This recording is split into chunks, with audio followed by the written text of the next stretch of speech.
4월이 되었습니다. 4월을 맞이하면서 월초 기도국회를 오늘 함께 지금 모시고 있는데요. 대각개교의 달 이 4월을 정말 뜻있게 맞이하는 그런 시작이 이제 오늘 월초 기도로서 이렇게 시작이 되었는데요. 기도문 하면서 우리가 그렇게 말했지만은 지금 남북 이 평화의 기운이 정말 다행스럽고 또 기대도 되고 또 잘 되기를 또 염원도 하고 뭐 이게 뭐 시대의 운인지 뭐 어떤지는 모르지만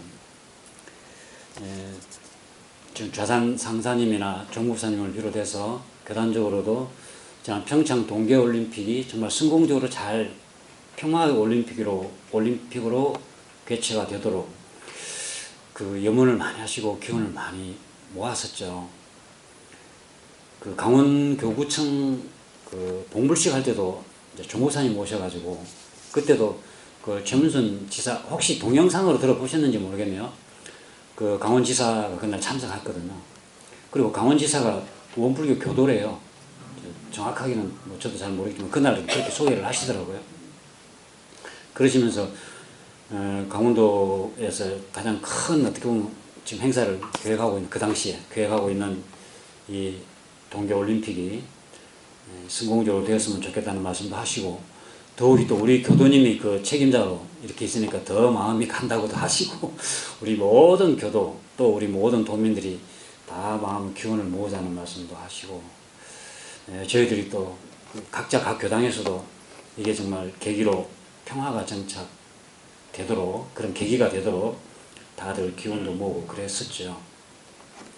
어쨌든 뭐 그러한 그 모든 국민과 그런 또 우리 교도들 이렇게 교단의 그 염원과 기운이 뭐 그 중에는 또 일조를 했지 않을까 안 했을까 그런 생각을 하면서 또 이게 더 계속 지속적으로 발전이 되어서 모두가 원하는 그런 평화가 정착되었으면 좋겠다 하는 생각을 다시 한번 해보게 됩니다. 특히 또 남북 그 정상회담 날짜가 지금 대각개교절 하루 전날로 잡혔어요. 어쨌든 대각개교절날 정말 또 반가운 그런 소식이 전해지면 좋겠다는 기대와 함께 또 함께 염원도 해봅니다.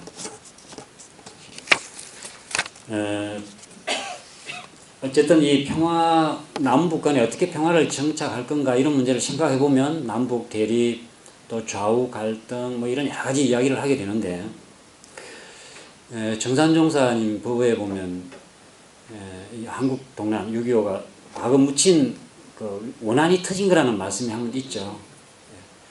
꼭 지금 당장 너의 책임이냐 나의 책임이냐 한국전쟁이 북쪽 책임이냐 남측 책임이냐 뭐 미국 책임이냐 러시아 책임이냐 뭐 이렇게 따질 문제가 뭐 현상적으로는 그렇게 우리가 이야기를 할 수 있겠지만 그 속에는 보면 단순하게 누구 책임이라고 할 수 없는 그런 우리 모두의 어떻게 보면 업이 있었던 거 아닌가. 그것을 우리가 잘 청산하고 이제는 상생 정말 평화의 기운으로 이렇게 살아갈 수 있도록 기운을 모아야 되겠다 그런 생각을 했습니다. 특히 그 우리 민족의 큰 비극 중에 하나가 제주 4.3 사태라고 많이 이야기 들어보셨죠? 예. 저도 그 자세한 내막을 다 공부를 하지는 못했지만 어쨌든 해방이 딱 되면서 그동안 모든 관공서에 일본인들이 다 책임자로 있다가 갑자기 지금 물러났잖아요. 그러니까 이제 새롭게 우리가 독립을 해서 나라를 세워야 되는데 이제 그 독립을 세워나가는 주체가 누가 돼야 되느냐, 누가 그 주도를 잡고 해나갈 거냐 이런 이제 그 움직임들이 많이 있었죠. 그런데 이제 갑자기 미군이 지금 들어오면서 미 군정이 시작되고 미군들이 그동안 어떻게 보면은 그 일제 시대에 관리를 했던 그런 사람들을 도로 다 책임자로 이렇게 내려서 이제 이 질서를 유지하려고 하니까 그 전에 일본 인들이 패망하면서 관리들이 빠져나가고 난 이후에 건국준비위원회라 그래서 각 자치단체마다 자치조직을 만드는 거예요. 근데 미 군정이 들어오면서 그 자치조직이 이제 대립이 되겠죠. 특히 이제 그 중에서 그 자치조직들하고 갈등을 많이 빚은 게 이제 제주도가 되는 거예요. 근데 그런 속에서 갈등 속에 결국은 많은 주민들이 죽고 좀 하면서 그런 어떤 원한 관계 이런 것들이 해소가 되지 않아서 그동안 그 제주 4.3 사태에 어떻게든 정부가 주도한 거니까 제주 도민들과 정부 간의 어떤 그런 회원이라고 해야 될까요? 그런 부분들이 오랫동안 지속되어 내려오면서 많은 원한도 그 속에는 있었던 것 같습니다. 올해 4.3 사태 70주년을 맞이해서 특히 그 천주교에서는 이 제주 4.3 사태를 아주 많이 드러내서 이 문제를 좀 근본적으로 서로 정말 좀 해소가 될 수 있도록 그런 노력을 많이 해왔고, 저희 원불교에서도 4월 3일부터 특별 천도제를 지내기로 했습니다. 그래서 초제는 제주도에서, 그 이제는 성주에서, 3제부터는 광화문에서 지내게 됩니다. 그래서 시간 되시는 분들은 함께 참석해달라는 요청이 있는데요. 일정들이 특해서 저는 개인적으로 4월 금요일 날 6일인가요?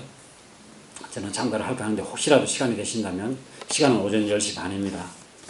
어쨌든 그 4월 3일, 4일은 그렇게 하고 5일부터는 계속 이제 10시 반에 광화문에서 하게 되는데 시간이 되시는 분들은 함께 하시면 좋겠다는 말씀 드립니다.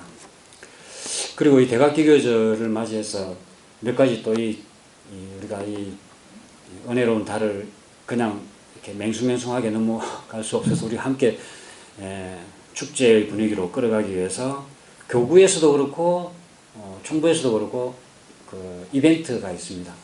오늘 아침 혹시 밴드 보셨어요?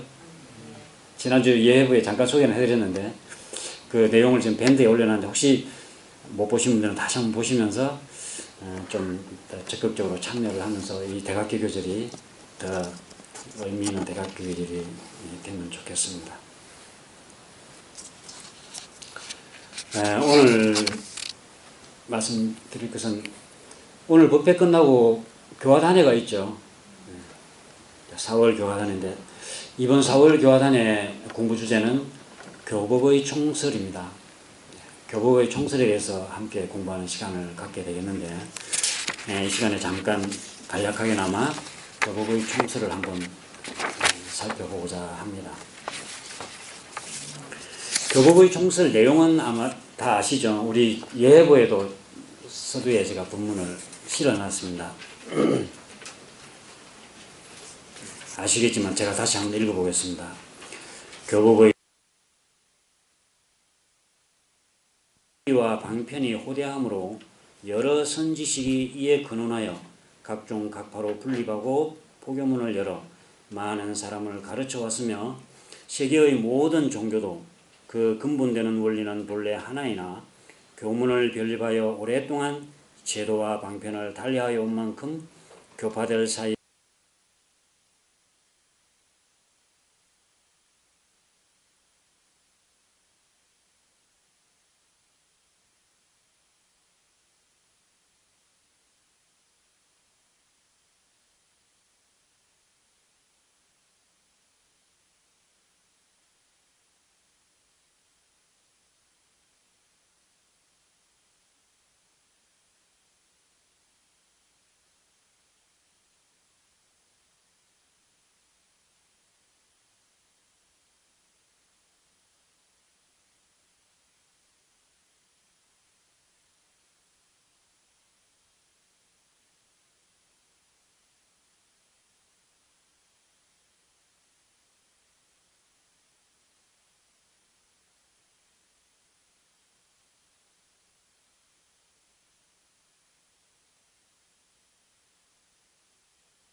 불교학과 학생들에게 한번 그 강의를 한 학기 동안 했던 적이 있는데요. 그 강의 중에 보면 그분이 그런 이야기 하죠. 모든 종교는, 그러니까 우리가 흔히 종교가 자기 신을 모신다고 그러잖아요. 특히 이제 기독교나 이슬람이나 이런 데 이제 유일신이라고 이야기하는데, 그 유일신이라고 하는 유일신 사상이 이 우주에는 신이 하나뿐이다 라는 의미가 아니라 우리 신이 최고다, 그런 뜻이래요. 그러니까 우리 신이 최고니까 다른 신은 믿지 마라. 그러니까 기독교도 마찬가지, 여호와가 최고인데 나 이외의 다른 신은 믿지 말라 그러잖아요. 그러니까 다른 신이 있다라는 걸 부정하지는 않는 것 같아요. 그러나 내가 가장 그래서 이제 그런 이야기를 하면서 원불교에서는 그거 자체가 지금 하나다. 각 이름만 서로 다를 뿐이지 같은 신이다. 신이라는 말이 조금 어색하긴 하지만 절대자는 하나다. 그래서 그 원불교가 정말 위대한 종교다. 그런 이야기를 뭐 인터넷에 검색해봐도 그런 말씀들, 그 김용옥 씨는 그런 부분을 아주 많이 이야기를 하고 있습니다. 대종사님께는 특히 이 불교를 굉장히 중요하게 생각하셨습니다. 교보의 총설에도 맨 시작이 지금 불교에 대한 이야기가 나오죠. 불교는 무상되더라. 그 진리와 방편이 호대하다. 네, 그러셨는데, 우리 서품에 보면 그런 말씀이 있죠. 그 불교에 대해서 대종사님 하신 말씀. 대각을 이루신 후에 모든 종교의 경전을 두루 열람하시다가 금강경을 보시고 말씀하셨죠. 뭐라고 하셨죠? 스가모니불은 진실로 성인들 중의 성인이다. 도든 경로를 돌아본다면 내가 과거 부처님의 행적과 말씀에 부합되는 바 많으므로 부처님께 연원을 정하노라. 그렇게 말씀하시고 장차 회상을 열 때에도 불법으로 주체를 삼아 완전무결한 큰 회상을 이 세상에 건설하리라. 그리고 실제로 당시 이름도 불법연구회라고 하셨어요. 처음 원기 9년도에 그 전까지는 저축조합이다 뭐 이렇게 해서 그냥 그 제자들과 함께 초기 이 조직을 이끌어 오셨지만 원기 9년에 총부에서 불법연구회 창립 총회를 하면서 타이틀을 그렇게 했어요. 불법연구회.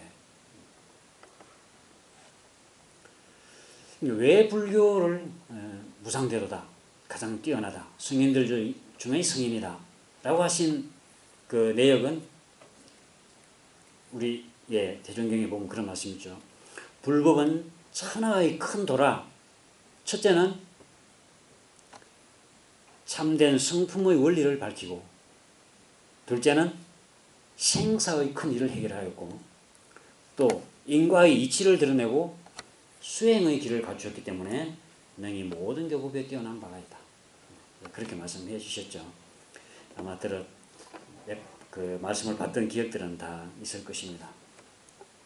뿐만 아니라 이제는 우리가 배울 바도 부처님의 도덕이요, 후진을 가르칠 바도 부처님의 도덕이니 그대들은 먼저 이 불법의 대의를 연구해서 그 진리를 깨치는 데 노력하라. 네, 그렇게까지 말씀하셨습니다.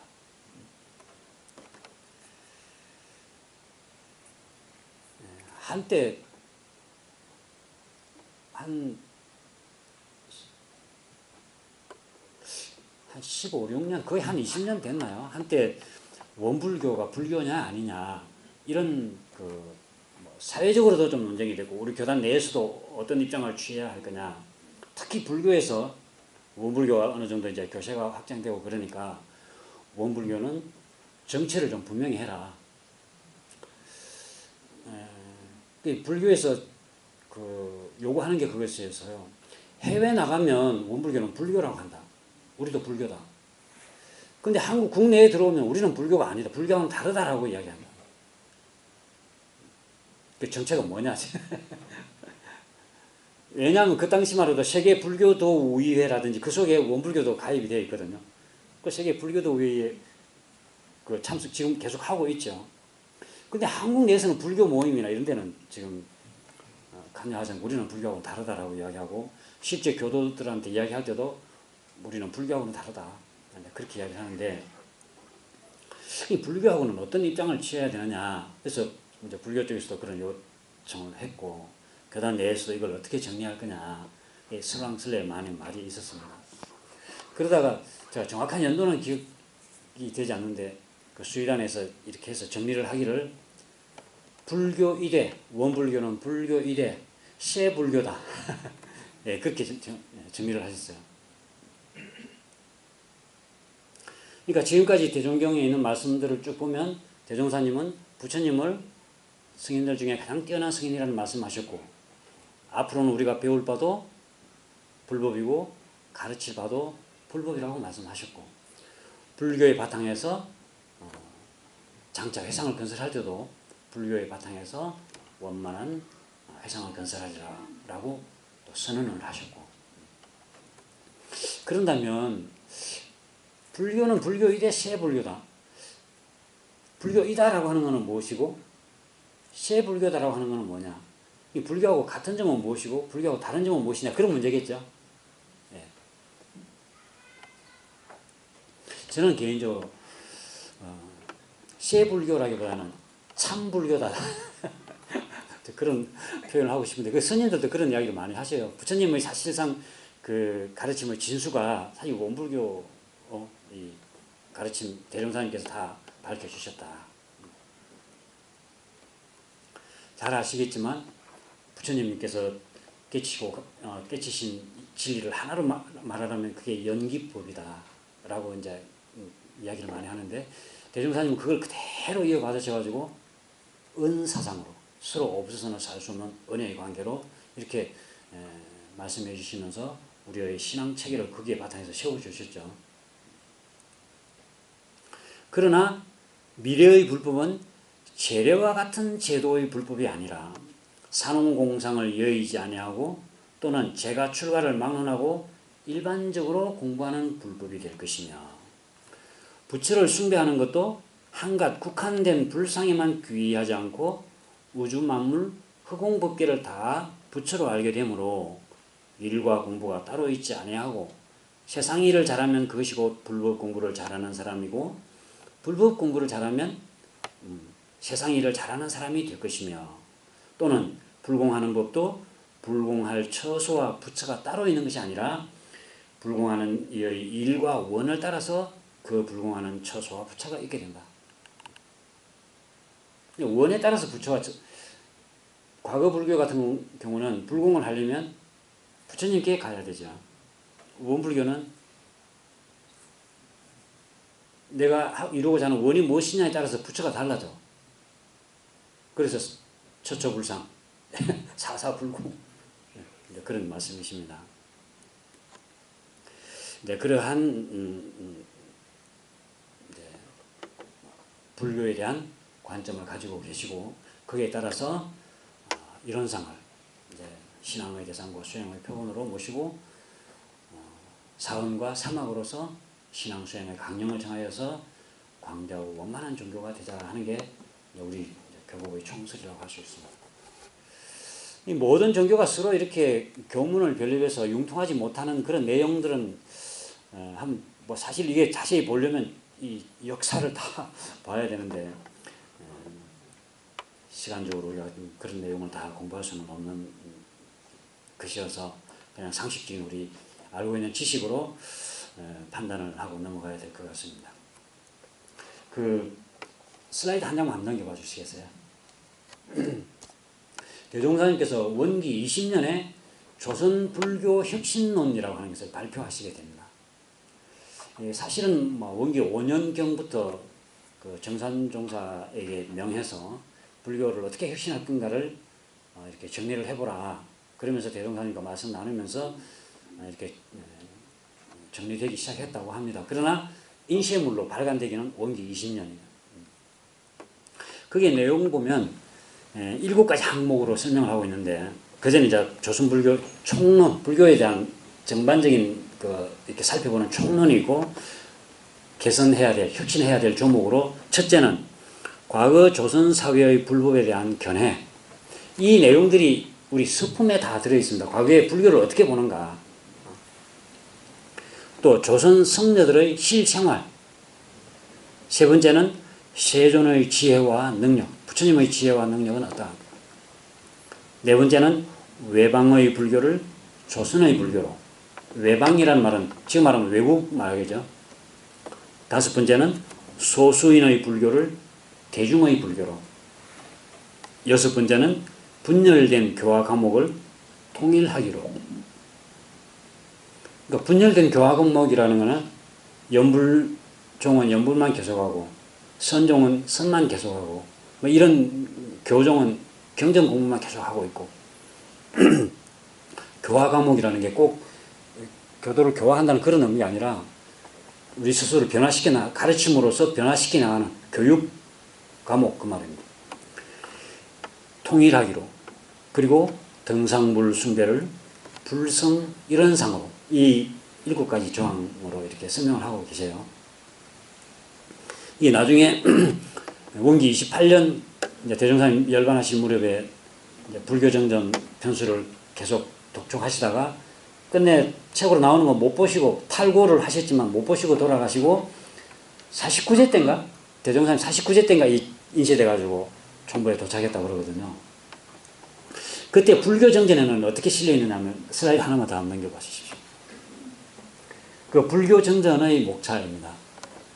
그러니까 이제 조금 내용이 바뀌어있지만 불교정전에는 조선불교 혁신론이라 하지 않고 제1편 개선론이라 가지고 좀 전에 말씀드린 그 7가지 항목에다가 조금 더 몇 가지 덧쳐서 불공법까지, 불공하는 법까지 해서 이제 뒤에서는 아마 글씨가 잘 안 보이실 것 같은데 그렇게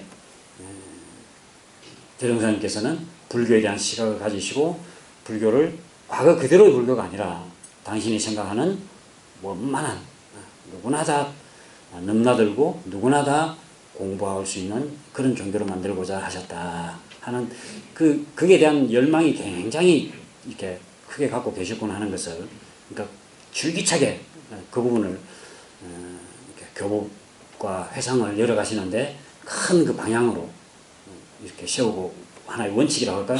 이렇게 세우고 나가셨구나 하는 것을 알 수 있습니다.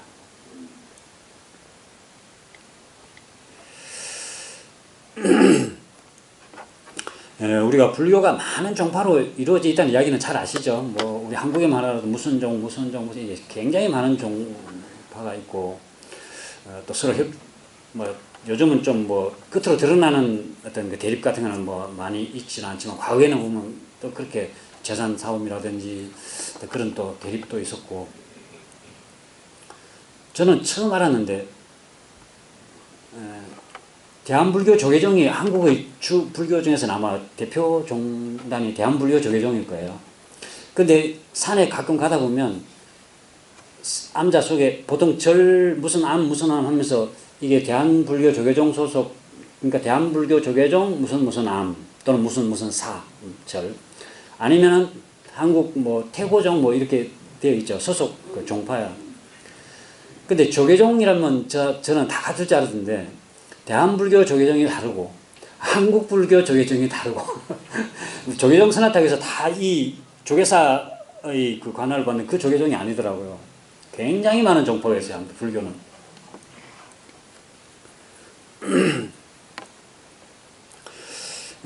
종교 간의 융통을 보지 못한 경우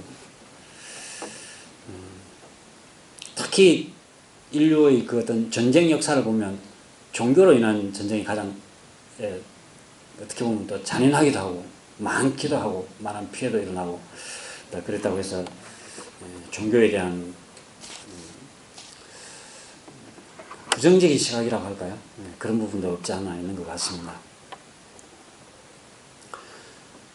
교도님들은 이슬람 그러면 어떤 이미지가 떠오르세요? 이슬람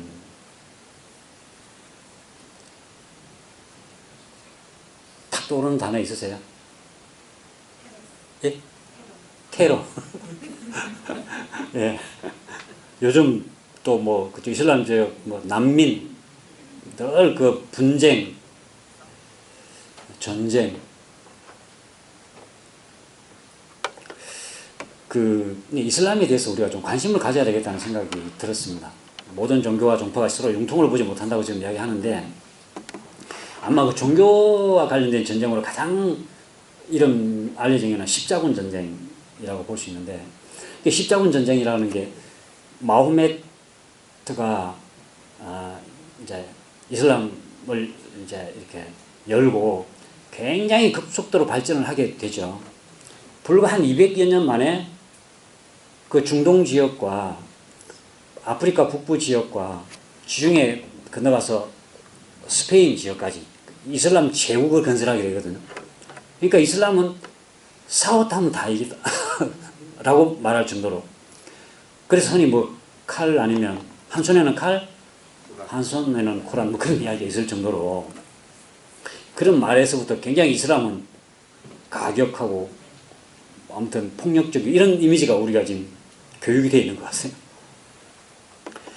근데 그 십자군 전쟁이 그러면서 그 기독교의 성지인 예루살렘 그런 지역을 다 이제 이슬람이 차지하고 있으니까 유럽 쪽의 기독교, 그 당시에는 이제 그 로마 이제 교황청을 중심으로. 근데 이제 이제 제국들이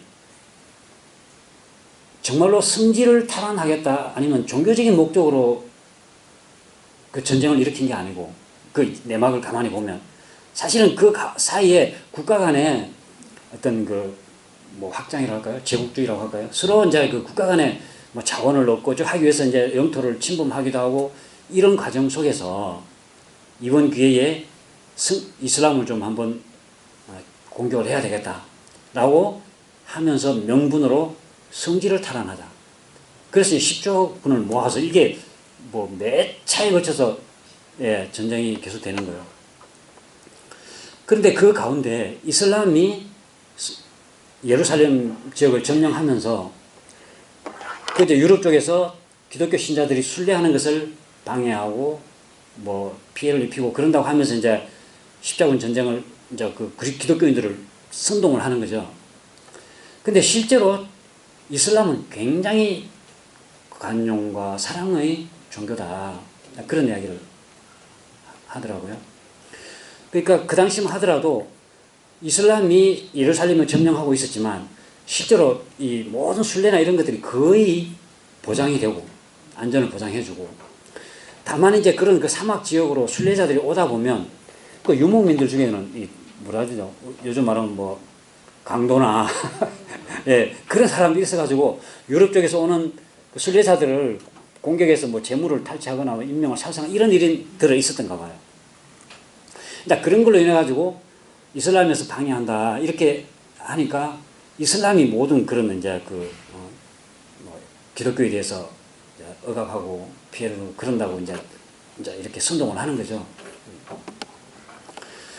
그리고 이슬람 제국을 그렇게 건설하면서도 모두를 그야말로 이슬람 믿지 않으면 다 죽인다 이렇게 한 게 아니고, 이슬람은 아주 그야말로 관용으로 기독교인 그대로 기독교 신앙하는 사람들은 신앙할 수 있도록 보장을 해주고, 다만 이슬람을 믿으면 세금상의 혜택이라든지 이런 건 있었대요. 그렇게 해가지고 살다 보면 이제 그게 좀 이슬람을 믿는 게 도움이 되겠다 싶으면 그렇게 해서 개종하는 경우는 있었다 하더라도 경우에 따라 부분적으로 물론 그렇지 않은 경우도 있기는 했는지 모르겠습니다만, 굉장히 사랑과 관용의 종교이고, 그 쿠란에도 그런 이야기 있다고 그럽니다. 무고한 한 사람을 죽이면 전 인류를 죽이는 것이다. 그리고 무고한 한 사람을 살리면 전 인류를 살리는 거다. 그만큼 한 개인의 무고한 사람을 살상하는 것에 대한 사랑과 어떤 관용 그런 것을 강조하고 있다고 그러고요. 지금 이제 그러면 왜 중동에서 그렇게 많은 분쟁이 일어나고 그러느냐. 근데 이슬람은 뭐 아시겠지만 실제로 그렇게 지금 분쟁에 휘말려 있는 주된 그것은 종파가 아니잖아요. 수니파하고 시아파 이야기 많이 들어보셨을 텐데, 실제로 이슬람이 수니파가 한 85%에서 90% 정도 되고 시아파는 10%에서 한 15% 정도 이렇게 되는데, 주로 그 전쟁 당사자 되는 분은 그러니까 이제 IS라든지 이런 그 폭력 주로 이제 하는 폭력을 통해서 종교를 지켜나가고자 하거나 확대시키려고 하는 파는 시아파가 주가 되는 거고, 그 시아파의 그런 어떤 그 공격성 이런 것들이 이슬람 전체에 이렇게 이미지가 씌워져서 이슬람 그러면 테러 단체다, 뭐 아무튼 전쟁을 일으킨다 이렇게 이야기가 되는 것 같습니다. 뿐만 아니라 지금 시리아 같은 경우는 내전으로 인해 가지고 난민들이 지금 보통 문제가 아니지 않습니까? 지중해를 건너서 유럽 쪽으로 가려다가 안 받아주고 그 사이에 배가 뒤집어져서 사람이 죽기도 하고, 또 지금 유럽에서는 난민을 언제까지 받아줄 거냐, 몇 명까지 받아줄 거냐 그런 이야기를 하고 그러는데, 그것도 꼭 종교 하나의 전쟁이 물론 그 종교 파벌, 그 속에는 파벌이 있는데 그 속에도 보면 그런 내용이 결국은 이 유럽 강대국들, 미국 이런 강대국들이 시리아나 이라크나 뭐 그런 쪽에 다 분열을 일으켜가지고 난리를 치게 만들어 놓은, 극단적으로 말하면 왜 그러냐, 한때는 그쪽에 이제 프랑스, 영국들이 지배를 속국으로 우리 한국이 일본한테 이렇게 지배 당했던 것처럼 그러고 있다가 이제 2차 대전이 끝나고 물러나가게 되겠죠. 물러나게 되면서 그 전까지는 그쪽에 그런 전쟁도 없고 부족들 간에 파도 다르고 그러지만 잘 지내는데, 물러나면서 연합국에서 여러 부족들을 묶어서 하나의 나라로 만들어주게 된 거죠. 하나의 나라가 되니까 이제는 여러 부족들이 그냥 우리 부족들끼리 이렇게 살 때는 아무 문제가 없이 잘 살았는데, 이게 하나의 나라가 되니까 이제 어느 부족이 그러면 정치 주도권을 잡아야 되느냐. 그러니까 뭐 시리아 같은 경우는 가장 많은 파가 대통령이 되고, 그 다음 많은 파가 국무총리가 되고, 그 다음 많은 파가 국회의장이 되고 이렇게 나눴대요. 근데 그러다가 나중에 종교 인구가 달라진 거예요. 국무총리를 맡고 있는 그 파가 더 많아지면 그럼 우리가 대통령 하겠다. 근데 대통령을 하고 있는 그 파에서는 양보를 할까요? 파벌 간에 다툼이 일어나는데 그 파를 지원해준 나라가 다 달라요. 우리는 영국의 지원을 받아서 하고 우리는 러시아의 지원을 받아서 하고, 그러니까 지금 중동은 제국들의 대리전 형태가 사실은 되어 있는 경우가 많다. 그러니까 이제 이 제국들이 그 중동에서 정말 그 근본적인 치유를 하지 않고 난민을 어떻게 할 거냐, 몇 명을 할 거냐, 난민을 지원을 할 거냐, 이거는 정말 근본 그 원인을 가지고 지금 본이 아니고 말을 가지고 지금 논의를 하고 대책을 논의하고 있는 거잖아요. 이런 말씀을 이제 단편적으로만 드리는 것은 이슬람도 그렇고 기독교도 그렇고 모든 종교가 다 종교 그 자체의 어떤 그런 폭력성이나 공격성 이런 문제보다도 그 종교 지도자들의 문제인 것 같아요. 그리고 정말 산업화가 되면서 서로 이게 경제적인 이익을 취득하기 위해서 국가 간의 어떤 그런 영토 사업 이런 걸로 인해 가지고 그 속에 종교가 같이 이제 종파 간의 이익들이 이제 같이 매치가 되면서 정말로 비극이 일어나고 있는 것 같습니다. 그러나 재불재성의 본인은 그것이 아니라는 이야기죠. 그래서 그런 것 같습니다. 그 십자군 전쟁을 일으키는 그 과정에도 보면 유럽 쪽에 그 로마 황제가 그 교황청 교황이 이제 그 당시만 하더라도 교황이 오히려 나라 왕보다도 더 그 위에 있는 그런 그 지위였으니까 그 십자군을 통해서 유럽의 나라를 이제 뭉치게 만든 거잖아요. 그렇게 해서 이제 이슬람을 공격하게 되는데, 거기에도 보면 순수한 종교적인 목적이 있는 게 아니라 교황도 다른 목적이 있는 거예요. 다. 그러니까 종교 자체의 문제보다는 종교 지도자들의 어떤 욕심 이런 것들이 그 종교와 관련된 그런 많은 불행한 역사적인 그런 그 사실들 전쟁이라든지 이런 것들이 있어 왔던 것 같습니다. 예, 그렇기 때문에 저는 이제 그런 내용들을 잠깐 한번 보면서 대종사님께서 진리적 종교의 신앙과 사실적 도덕의 훈련을 강조하시고 우리는 훈련을 많이 불교 정전에도 불교 정전 첫 판이 나올 때는 1편이 개선편 앞에 나오는 그 불교 혁신론의 내용을 위주로 해서 제2편은 교의편, 제3편은 지금 우리는 총서편, 교의편, 수행편 이렇게 되어 있죠. 그 당시에는 훈련편 그랬었어요. 그렇게 훈련을 강조하셨구나.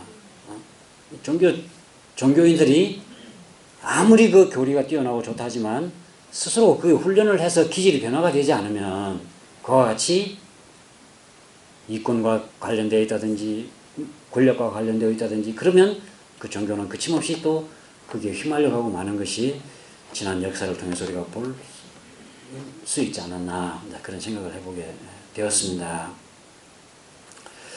네, 그러한 과거 어떤 그런 종교 간에 서로 융통하지 못한 면 이런 것들을 우리가 다시 한번 생각을 막연히 그냥 이렇게 피상적으로 한번 이야기하다 보면 근본적인 해결이 안 되고 반복이 되는 역사를 공부한다는 것은 그걸 정말로 정확하게 내용을 보고 반복하지 않도록 하기 위한 것이 역사 공부인데 네, 그런 의미에서 우리가 이 모든 종교와 종파의 융통을 보지 못한 그런 그 내막들과 또 그 원인이 어디에 있고 어떻게 해야 이 부분을 또 우리는 다시 밟지 않을 것인가 하는 부분도 우리가 생각을 해봐야 되겠다 싶습니다.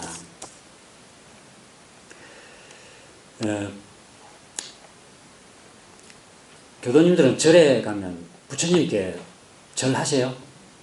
참배하세요? 뭐라고 참배하세요? 대자대비하신 부처님 우리 가족 행복하게 해주시고 예? 예. 나라와 국가 예. 예. 저는 한때는 그러니까 철이 없을 때 절에 가도 저는 불상에 절하고 그러진 잘 안 왔어요. 또 우상에게 하는 것이지 그런 생각에서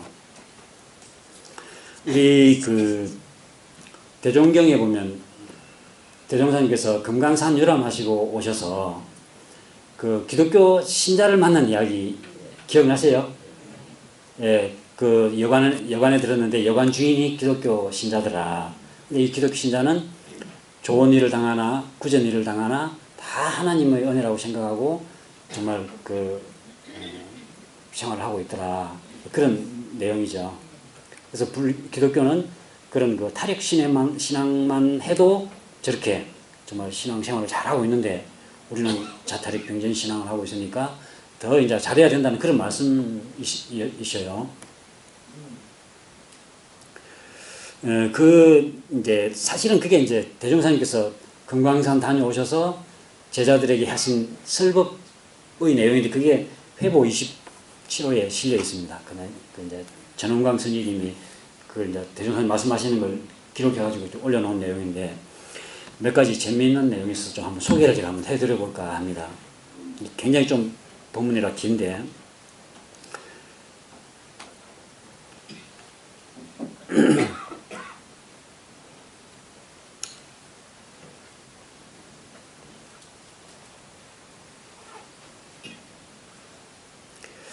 그러니까 이제 대종경에 나와 있는 것처럼 그 신자가 어떻게 살아왔는지 그런 거에 대한 이야기를 쭉 해놓으셨어요. 근데 해놓은 대종경에는 아주 정말 몇 점만 적어놨는데 실제로 그 내용을 보면은 그 여관 주인이 어떤 일을 해서 이렇게 했다는 게 아주 자세하게 잘 나와 있어요. 이 사람은 굉장히 엘리트 지식인이고 전문대학을 나온 사람이고 부인도 중학교를 나온 사람이고 아들도 굉장히 이렇게 공부를 해가지고 약국을 하고 있는 사람이고 딸도 이런 내용까지 다 나오고 해서 금강산에 왔다가 금강산에 반드시 여기에 여관에 오는 손님들을 맞이할 시설이 돼야 되겠다라는 생각에 여관을 열었다는 것.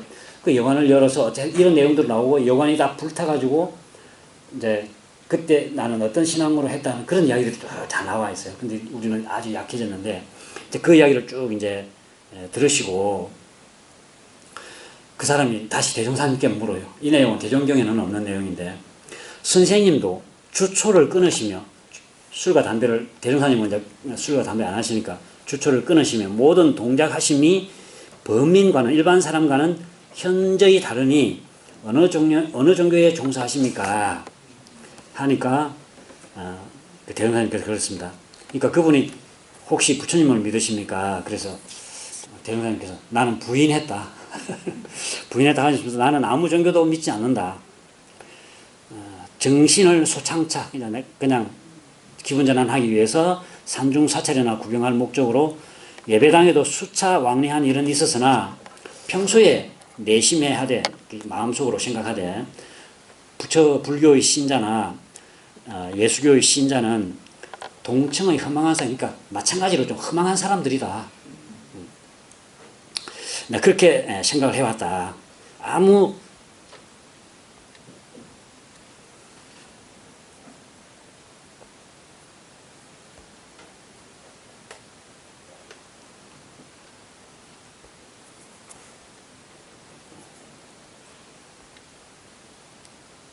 예. 그러니까 아무 정신이 없는 그런 영영함이 없는 그런 어떤 그 우상을 두고 결국 불교나 예수교나 다 그렇지 십자가 앞에서 하고 부처님 앞에서 하고 그러니까 그렇지 않나 그렇게 생각을 했다. 그런 말씀을 하시면서 무자유한 우상을 존봉하고 받들어 모시고 복락을 구하는 자나 또는 공허한 하늘을 향해서 죄복을 말하는 자나 이제 기독교는 하나님 하니까 막 공허한 하늘을 향해서 죄복을 빈다고 생각하신 것 같아요.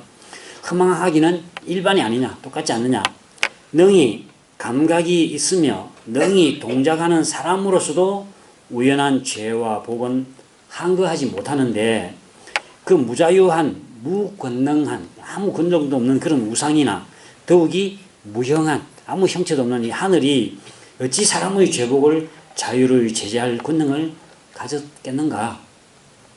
그 스님이 무슨 종교입니까? 라는 질문에 이런 이야기를 하셔요. 그것을 믿고 바라는 자는 도로 그 무감각한 토석 흙이나 돌 그 말이죠. 토석만도 못한 자고 공허한 하늘보다도 더 허망한 사람이라고 안을 수 없다. 나는 그렇게 생각한다. 나는 그 어느 해 하절에 그러니까 여름에 피서차 더위를 피해서 모 유명한 사찰에 간 일이 있었다. 법당에 대형의 황금 불상을 존치하고 불상을 모셔놓고 일반 승려가 그 앞을 지낼 때면 머리를 숙이고 허리를 굽히며 예불, 음식, 공괴 등이 마치 효성스러운 아들이 생부모를 봉양함과 다름없이 지성 또 극진하였다.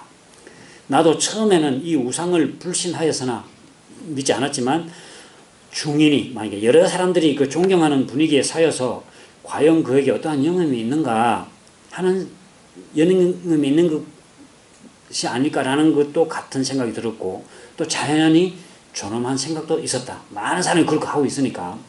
그러나 평소에 부정신념이 믿지 않던 그런 신념이 굳어 있었기 때문에 제 마음속으로 저것이 그런 좀 멸시하는 그런 감정도 없지 않았다. 그래서 이 교회에 1차 진가 참이냐 가짜냐 진가를 시험하리라는 결심이 있었다. 승려들이 없는 틈을 타서 나 홀로 법당을 향하여 갔다. 들어갈 때에도 가슴은 두근거렸다. 만일 우상에 영험이 없다면 이언이요 다행이겠지만 있다면 그를 공격하는 나의 신상에 어떠한 벌을 주든지 심하면 죽일 것이니 어찌할까 하는 공포심이 있는 까닭이었다. 그러나 이미 그러니까 호랑이 굴 속에 들어온 이상 죽음을 무릅쓰고 시험하리라 라는 용단과 전일 옛날에 미신이라는 그런 자기 생각을 이제 이렇게 후원 삼아서 단도직입적으로 뺨을 치고 허리를 쥐어박아 보았다. 그런 후 돌아올 때에 몸과 마음은 심히 무서워 떨렸다. 가슴은 공포에 자극을 받아서 요란히 고동하여 마지 않았다. 돌아와 자리에 앉아도 한편으로 마음은 안정되지 않는다. 죽음이냐 삶이냐 죽기 아니면 살기요 살기 아니면 죽기다. 나의 생각은 이 생사선상에서 방황하여 안정할 곳을 얻지 못하였다. 공포의 그날 해는 어느덧 서산으로 넘었다. 나는 공포증에서 잠들게 되었다. 다음날 아침 일어날 때 문득 생각난 것은 어제 부처에 대한 그 일이다. 자고 나서 이제 생각이 났던 모양이죠. 동시에 아무리 생각해도 내가 죽은 것 같지만 여겨졌다. 내가 이게 영혼이냐 참이냐 해서 진가를 참인지 가짜인지 이렇게 판단하지 못하다가 제방적이 옆에 있는 사람에게 물어보니까 평소와 다름없이 응대를 한다. 그때야 비로소 살았다는 자신하에 용기를 얻어서 동작하였고 내심으로 생각하되 만일 부처가 영험이 있다면 치고 패는 나에게 어찌 벌을 주지 않았을까? 또 설사 자비롭게 벌은 주지 않는다 할지라도 잘 때 꿈에라도 나타나서서 경책을 했지 않았을까? 벌도 없고 경책도 없으니 우상은 과연 무력한 것이다. 아무 힘이 없는 거다.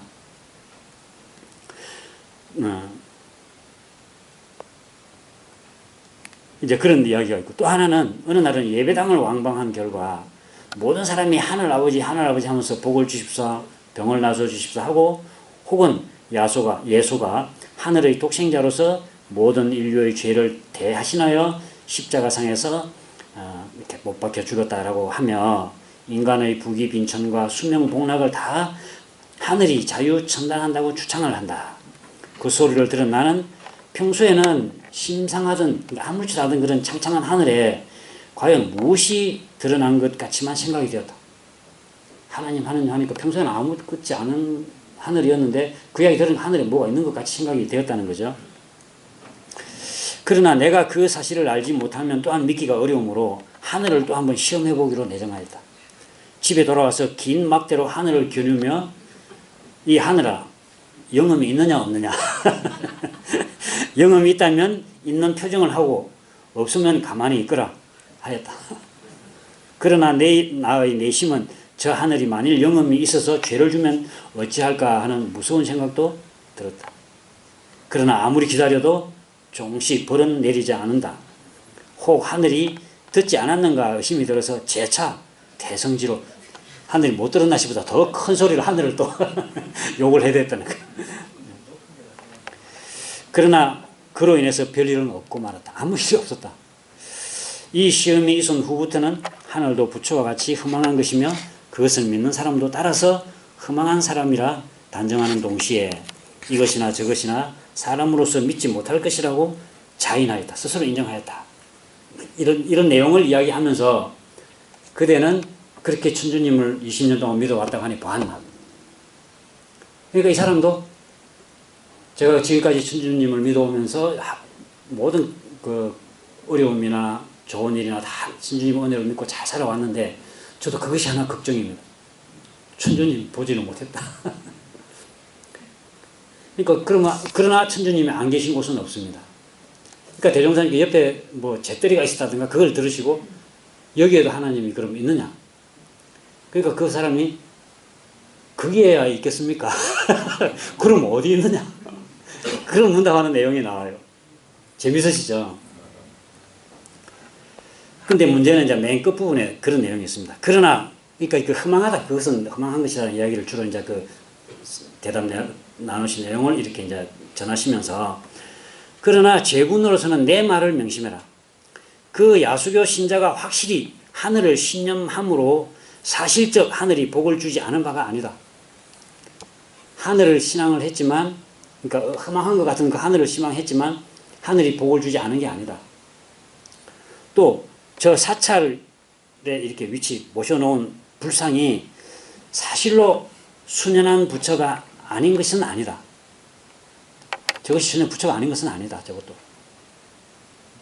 아무 생각 없는 그냥 돌이나 뭐 흙이나 나무로 만든 상이지만 그러나 그것이 부처가 아닌 것은 아니다라는 이야기예요.